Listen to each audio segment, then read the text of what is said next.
The election recounts have finally halted, and Democrats have reluctantly reconceded but swear to fight another day. Meanwhile, in Europe, bureaucrats trample the will of the people and try to kill Brexit. We will analyze undemocratic liberalism and illiberal democracy. Then, young people stop having sex, a homeless bum scams America, and Google has an anti-labor labor movement on its hands. I'm Michael Knowles, and this is The Michael Knowles Show.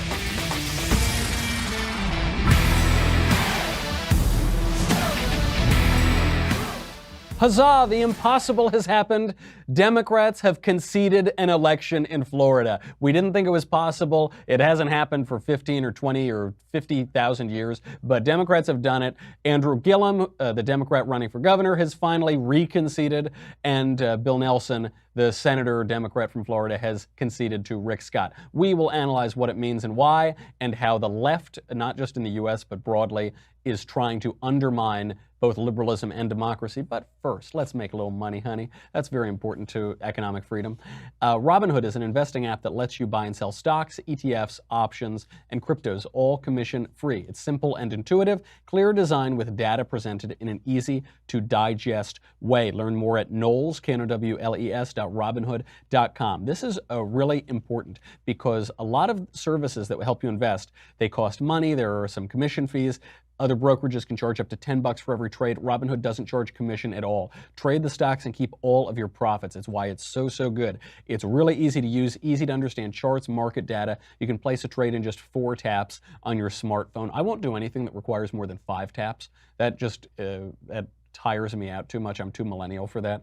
Robinhood also lets you view stock collections like the 100 most popular, sectors like entertainment, social media, curated categories, and analyst ratings of buy, hold, sell for every single stock. You learn it by doing. You learn how to invest as you build your portfolio. You can discover new stocks and track your favorite companies with personalized news feed, custom notifications for price movements. You never miss the right moment to invest. Right now, Robinhood is giving listeners a free stock like Apple, Ford, or Sprint to help build your portfolio. Now imagine if you sold up for Robinhood, if you signed up in the early 1990s and you got a free piece of Apple stock, you'd be retiring right now. You'd be on a beach somewhere, sipping a Mai Tai, listening to this show. So go do it. You're getting a free stock. Knowles.robinhood.com. Knowles.robinhood.com. Sign up right now. Okay. The impossible. What a great day. What a wonderful celebration. Democrats have conceded races. Ron DeSantis, the Republican, has officially beaten Andrew Gillum. He is now the governor of Florida, or governor-elect of Florida. He won this race by 34,000 votes. That's out of 8 million votes cast. So he won it by 0.41%. Andrew Gillum was holding out. He was hoping that all of those fraudulent Democrat votes that were pouring in were going to bring that number down to 0.25%, at which point that would have triggered under Florida law an manual hand recount, an automatic, rather, hand recount. So he was really hoping for that. There was rampant corruption going on in this case. There were provisional ballots being discovered days after the election. Democrat activists were backing up truckloads full of ballots into election headquarters. It was a total farce. Brenda Snipes, who's the election supervisor of Broward County, it looks like she's going to be forced to resign now. And this is true also in the Senate race. So Andrew Gillum, in the governor's race, he finally conceded. He tweeted out, "I want to congratulate Ron DeSantis on becoming the next governor of the great state of Florida. My wife, R.J., R.J.A.I. That's interesting. I hope I'm pronouncing that right. And I could not be prouder of the way we ran this race. We could not be more thankful to my running mate, Chris King, and his wife, Kristen." Okay, so he congratulates him. That's good. I had a little trepidation here when I read this because Andrew Gillum has conceded this race before, and then he unconceded it because he realized that he could try to steal the election, but unfortunately it didn't work out for them. So he goes on. He says, "We are going to keep fighting. We will keep working, and in the end, I believe that we will win. I'm so thankful to each and every one of you." So what does that mean? It sounds like the sort of thing when you lose a race, you say, "We're going to keep fighting." He's saying, I believe that we will win. Now, that's what he said after the election because he kept inventing all of these new votes that were coming in and in and in. But this is the typical Democrat move. It is the perpetual campaign. The campaign is never over. loss doesn't matter. Loss is only a temporary setback because the wheels of history are moving. They are progressing inevitably toward the future, toward utopia. And Bill Buckley, when he started the National Review, the conservative flagship newspaper at that time, magazine rather, said that a conservative is one who stands athwart history yelling stop. So the left, the Democrat Party, they're saying that we're going to keep fighting, we're going to win. This is barely even a loss. We're going to win, we're going to barrel through, we're going to win. And the conservative says, stop. This is not just true in America, it's true in Britain as well, as we're going to see. The other race in Florida is Rick Scott beating out Bill Nelson. And Bill Nelson, I think, has served 3 terms in the Senate, long-standing Democrat senator. Rick Scott beat him by, at last count, 10,000 votes. So this was after it triggered a machine recount, it triggered a manual recount, but as many provisional ballots and fake fraudulent ballots and illegal ballots as they could count, they still couldn't come up with that last 10,000, so Bill Nelson finally conceded. Here's Nelson's concession address. Well, things worked out a little differently than Grace and I had hoped, but let me say I by no measure feel defeated. And that's because I've had the privilege of serving the people of Florida and our country for most of my life. And I don't think anybody could have been as blessed. It's been a rewarding journey as well as a very humbling experience. I was not victorious in this race, but I still wish to strongly reaffirm the cause for which we fought. A public office is a public trust.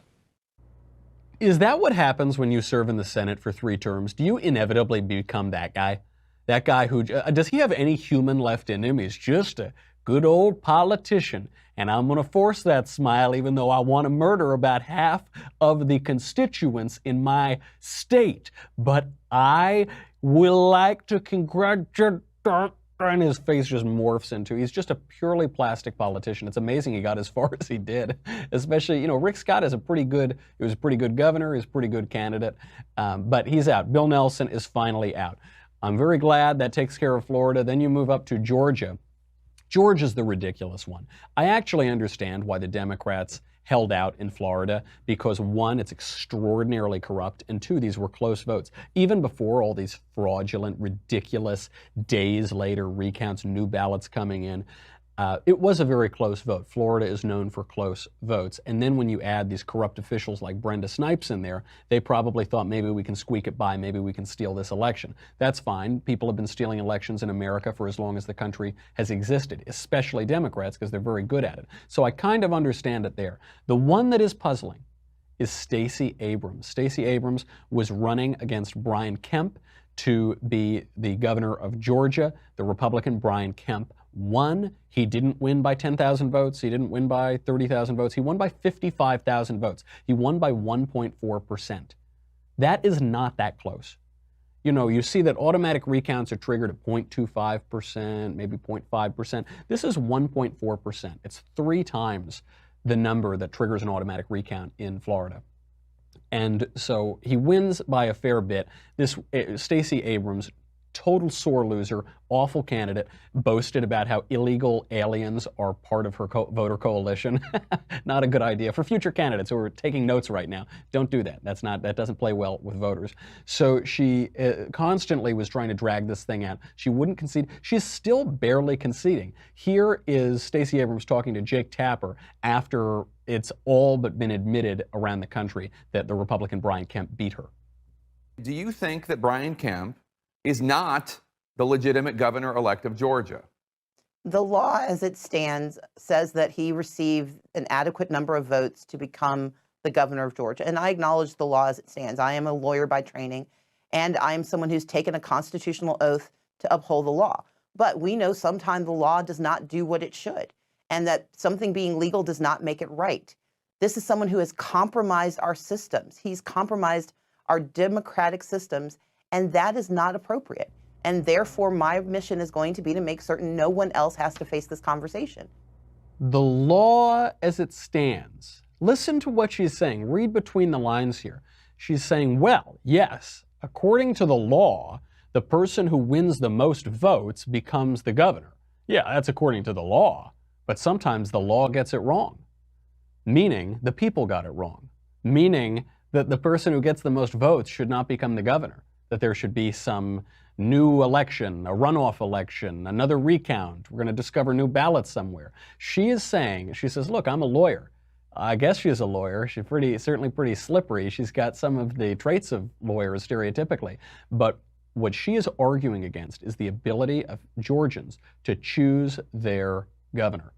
She says, yeah, I guess technically, according to the law, he won the election, but I don't think he should have won the election, and therefore she's suggesting that he stole it. I mean, that's the quote, that an Abrams loss in Georgia is that, this is the suggestion among Democrats, that he stole the election, it was illegitimate, it was unfair. It wasn't. He won the election. He didn't win it by a little couple thousand votes or 10,000 votes. He won it by a good margin. But they won't even concede that, because to them, to progressives, anytime a conservative wins, that is illegitimate. Why is it illegitimate? Because there's progress. There's progress to be made. That's why we're progressives, isn't it? There's a utopia at the end. We're going to get to it. And if you stand in the way of progress, if you stand athwart history yelling stop, then you must be either stupid or evil. You must be so stupid you can't see the progress in front of you, or you've got to be evil. You want to stop people from living in this paradise that the Democrats are going to give you if you just give them a little bit more money and a little bit more power. That's what she means. That's what all of these Democrats mean when they say it's illegitimate, the law failed, democracy failed, they stole it. What they're really saying is anytime a conservative wins, that is illegitimate because it's against progress. This isn't just true in the United States, this is true in Britain as well. We'll get to that in a second. But first, I notice it's time to make a little bit more money. And I can notice that because I'm wearing my sweet Movement watch that I get compliments on all the time. You know about Movement. We've been talking about Movement for a very long time. These guys started the company, college dropouts. They've now sold almost 2 million watches worldwide by bringing quality design at fair prices. With the holiday season coming, giving gifts is easy with Movement's versatile line of watches, glasses, and accessories. So they branched out. It's not just watches anymore. They've got bracelets, they've got glasses, all really high quality. I've got a bunch of their product. I love it. I've given it away to friends too.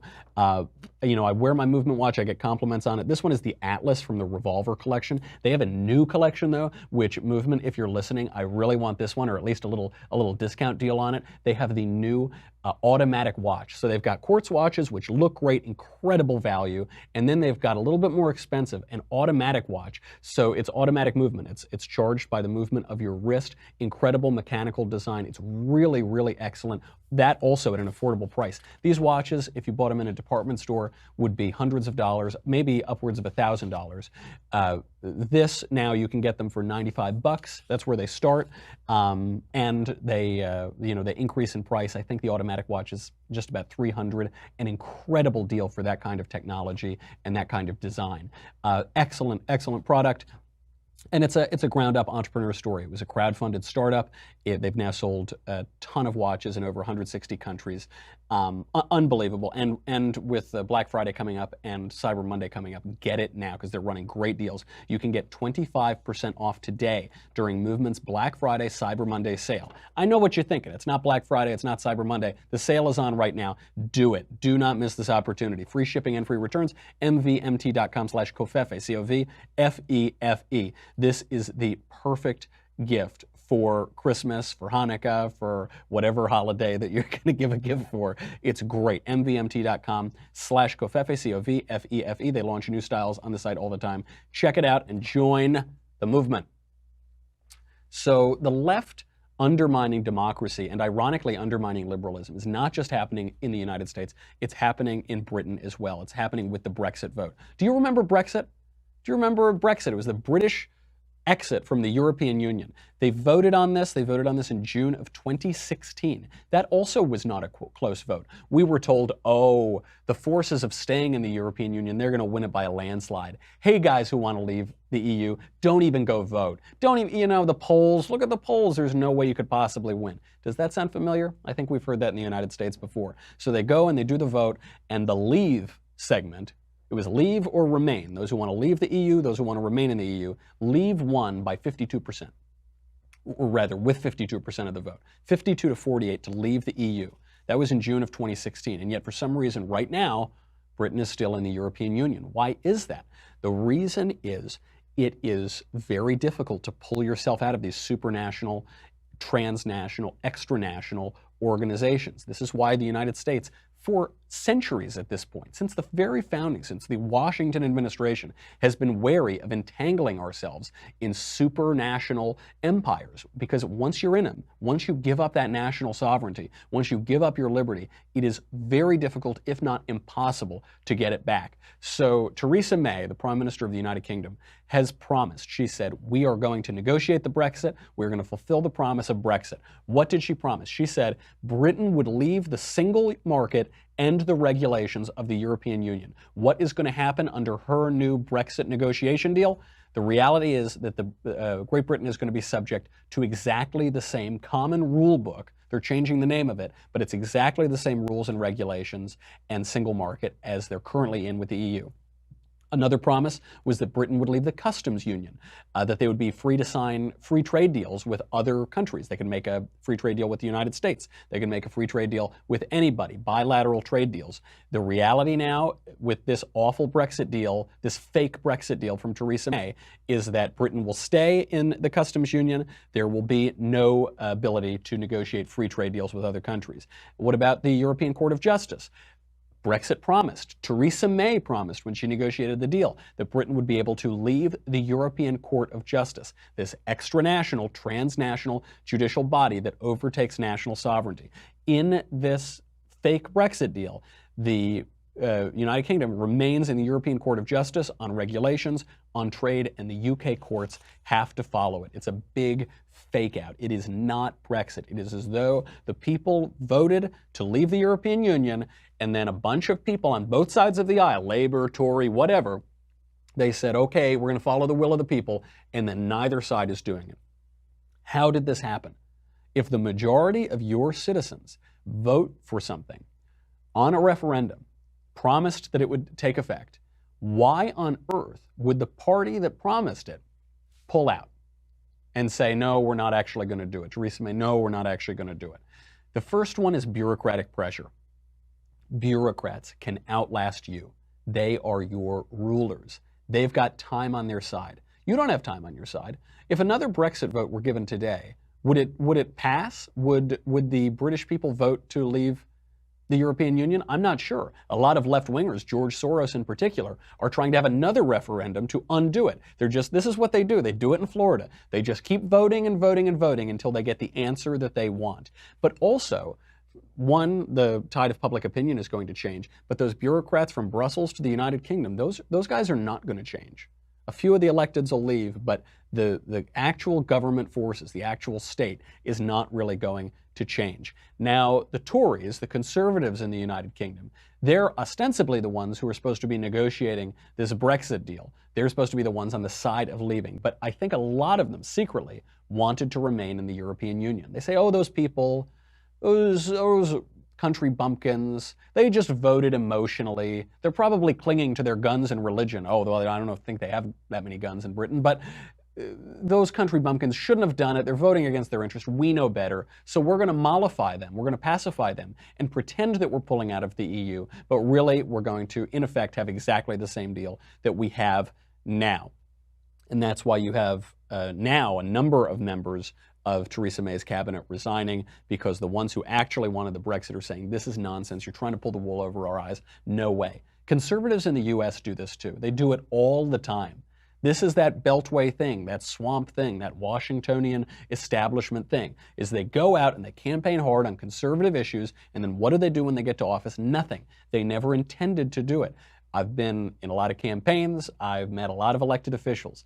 And when you talk to a lot of them, the establishment type, specifically the coastal type, the ones who have been in D.C. for a long time, they feel that they have much more in common with elites in journalism and politics on the other side of the aisle than they do with their own base and with their own constituents. And probably they do have more in common. Probably their living situation is much more similar to elites on both sides of the aisle. Probably the music they listen to, the cocktail parties that they go to, the entertainment that they digest, the books that they read are actually probably more similar among those self-appointed benevolent better elites than they are among their own base. So they play to their base, they touch down on cultural issues, on immigration, on issues that really matter to the base, which is sophisticated, by the way. These aren't just country bumpkins. I've traveled all around the country doing these speeches, and I'll talk to people in shops and Ubers, on campuses, and the so-called country bumpkins in the flyover country can articulate to me how policies affect them and affect their communities much better than anybody can in New York or LA. When I talk to people in New York or LA, they don't know who their congressman is. Why not? Because they're in the center of the world. They don't think in such provincial ways. They only think of grand matters like the European Union or the United Nations or national politics. But people in the so-called flyover country, they do know who their congressman is. They know who their state senator is. They know who their assemblyman is. They're much more in tune with the individual needs and demands of their communities. That's why they know the specifics of how national and state policies affect them much better than people on the coasts.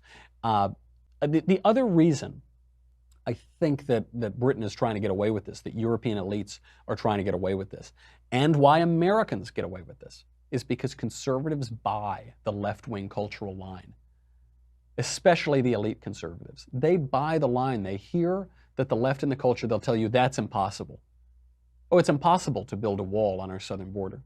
Oh, it's impossible to renegotiate trade deals. Oh, it's impossible to enforce our immigration laws. It's just not possible. Look, I know we need to tell our dumb constituents that we're going to build a wall, but we can't really build a wall. Look, I know we need to tell our constituents who don't know as well as us because they didn't go to Eton and Oxford and Harvard. We need to tell them that we're going to have the Brexit, but we can't really do it. It's not possible.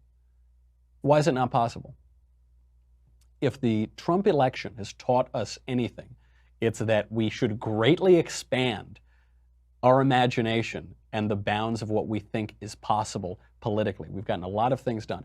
Just one example, they use this on the the embassy in Jerusalem.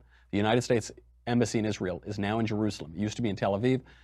A lot of politicians have promised to move it to Jerusalem, and none of them ever intended on doing it. Donald Trump actually did it. Expand your imagination. Before we get into what's going to happen in Great Britain and Europe, let's make a little money, and let's talk about something very important to our liberty. Talk about expanding your imagination. Brownells, a big proponent and supporter of the Second Amendment. It has been around for 80 years. You can buy guns, ammo, accessories online. It's convenient. It's totally legal. It is the greatest online marketplace to buy firearms and firearm accessories. It is wonderful. A lot of new people these days are taking an interest in firearms. Sometimes I think people think that gun owners and gun enthusiasts are like 175-year-old old men with mustaches. That's not true. A lot of new demographics. After that shooting at Pulse nightclub, at the gay nightclub, I know a lot of gay people joined the NRA, started joining other gun clubs, going to the range, buying firearms. Everybody should do it. Women certainly should. There's one way for women to protect themselves physically against men, and it is to have weapons, to have firearms that evens the playing field. This is very important. It's important to protect our rights now more than ever. You have congressmen, elected officials who are saying they're going to take away your guns. They're saying it openly. They're saying the government will come for you and use the force of the state. Protect yourself. Brownells is the world's leading supplier of firearms, ammunition, firearm accessories, reloading components, and more. They offer an industry-exclusive, guaranteed forever warranty on all parts and accessories. They have 120,000 items from new guns and ammo to nearly any gun part imaginable. It's a great organization. They've also been supporting law enforcement and charities and military charities for 80 years. Throughout the month of November, Brownells is working to help veterans in a big way. Brownells hashtag Operation 100,000 event is soliciting donations from customers. They'll match every donor dollar up to $100,000. Donations will be divided between 3 well-respected military charities. You've probably heard of them: Special Operations Wounded Warriors, Mission 22, Folds of Honor. You can donate by adding money to your purchase from brownells.com, by visiting brownells.com/Operation100K, or donating directly. Brownells.com, visit it today, pick up some gun gear, help out with a great cause, defend your rights. Other people aren't going to defend them for you. You got to make sure that you can back all that up. It's great. I love that website. So, what is next for Britain? What is actually going to happen out there? Possibly Theresa May is out. The Prime Minister of Britain may be out over this. She's already had 5 resignations from her cabinet. She might have 2 more resignations, possibly. Boris Johnson might be in. Boris Johnson, he's the politician in the UK who just looks like Donald Trump. He's probably the slightly more classically educated Donald Trump, but he's got the same hair, he's got the same affect, he's a terrific politician, and he might be in. There's a lot of talk that he might become the next prime minister.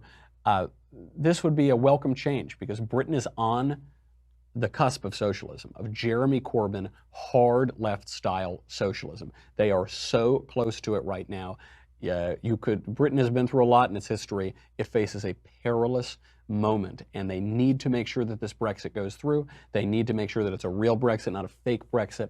But who knows? I mean, this is a real turning point. You always hear in the U.S., this is the most important election of our lifetimes. This is the most important election, blah, blah, blah. 99% of the time it's not. This is a very important moment for the history of Britain.